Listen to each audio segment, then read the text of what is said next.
کسی صحابی نے اپنے بچے کی شادی پر اپنے گھر میں لائٹنگ نہیں کرائی، لیکن آپ کو دنیا کا کوئی عالم یہ فتویٰ نہیں دے سکتا کہ لائٹنگ کرانا حرام ہے۔ آپ شادی کے موقع پہ ساری گلی سجا لو، آپ ساری چھتوں پہ لائٹنگ کرا لو، کوئی آدمی یہ آپ کو فتویٰ نہیں دے سکتا کہ شادی کے موقع پر لائٹنگ کرانا جائز نہیں۔ کبھی سنا ہے آپ نے کسی سے؟ بولیے، یہ جائز ہے، جائز پیسے ہیں تو ٹھیک، بلکہ میں اس سے آگے بڑھتا ہوں، اس سے تھوڑا اور آگے جاتا ہوں۔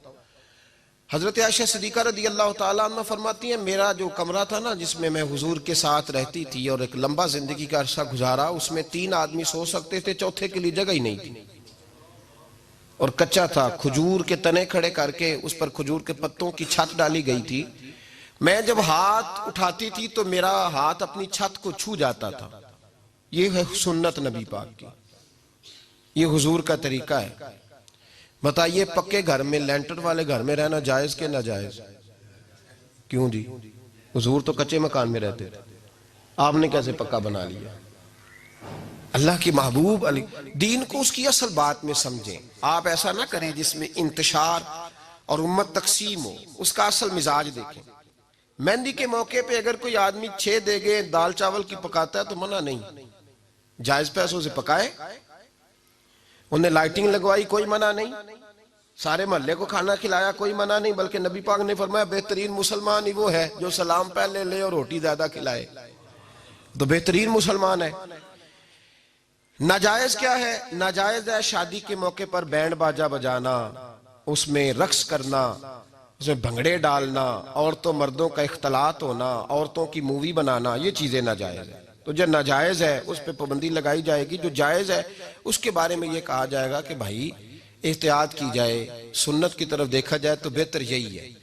لیکن اگر کوئی کسی آدمی کے پاس جائز پیسے ہوں، وہ 100 کنال کے گھر میں رہے، اگرچہ سنت یہ نہیں، پر یہ تو کوئی فتویٰ نہیں نہ دے سکتا کہ حرام ہے تیرا 100 کنال کے گھر میں رہنا، کہ ہے فتویٰ کہیں آپ نے سنا؟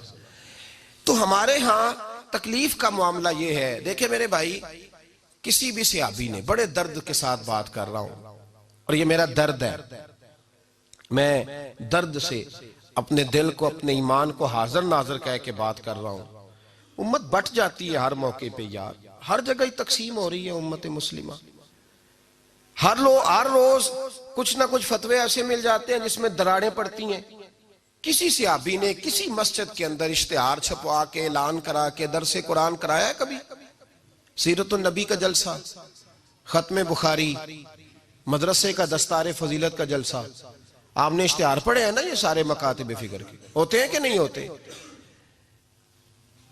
کسی صحابی نے اس طرح، وہ تو روز درس قرآن دیتے تھے، لیکن اس طرح اشتہار چھپوا کے، پوسٹر لگا کے، اور مصر سے کسی صحابی کو اسپیشل بلوا کے یا یمن سے بلوا کے مسجد کے اندر کبھی درس قرآن کے اجتماعات کرائے، سیرت النبی کے جلسے، ختم بخاری کے؟ او بھائی یہ ساری چیزیں حضور کے صحابہ کی سنت سے مروجہ انداز میں ثابت نہیں۔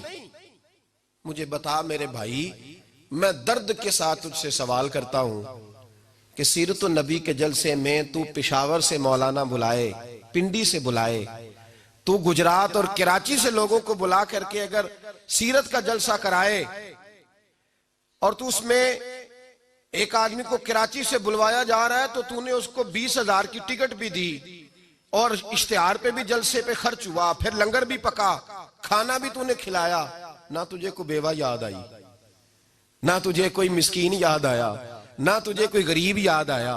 حالانکہ کہنا چاہیے تھا نا یہ جو ₹1,00,000 لگ رہا ہے کسی بیوہ کی خدمت کر دینی چاہیے، یتیم کو دے دینا چاہیے۔ درد کے ساتھ بات کر، سوال میرا یہ ہے کہ وہی کام جو سیرت کے جلسے میں ہوتے ہیں، پہلے تلاوت ہوتی ہے، پھر نعت ہوتی ہے، پھر کسی عالم کا بیان ہوتا ہے، وہی کام صرف نام بدل کے کیا جائے، عید میلاد النبی نام رکھا جائے صلی اللہ علیہ وسلم۔ یہ میں آپ کے ذہنوں پہ دستک دے رہا ہوں، تقریر نہیں کر رہا، صرف دستک دے رہا ہوں۔ او بھائی دیکھو، ایک آدمی وہی کام نام بدل کے کرے تو جائز ہے، اور اگر اس میں نبی پاک کے میلاد کا نام رکھ لیا جائے یا نعت کا نام رکھ لیا جائے تو پھر مجھے اجازت دے میں تجھ سے سوال کروں کہ صرف تجھے حضور کی تعریف پوری لگتی ہے؟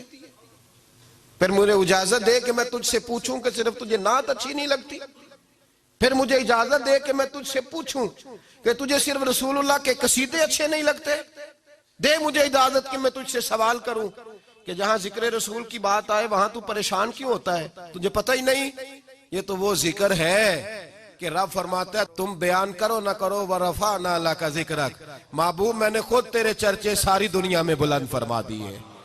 اور نبی پاک نے پوچھا حضرت جبریل سے کہ چل جبریل تو بتا میری امت کو پتہ چلے رب نے میرا ذکر کیسے بلند کیا ہے؟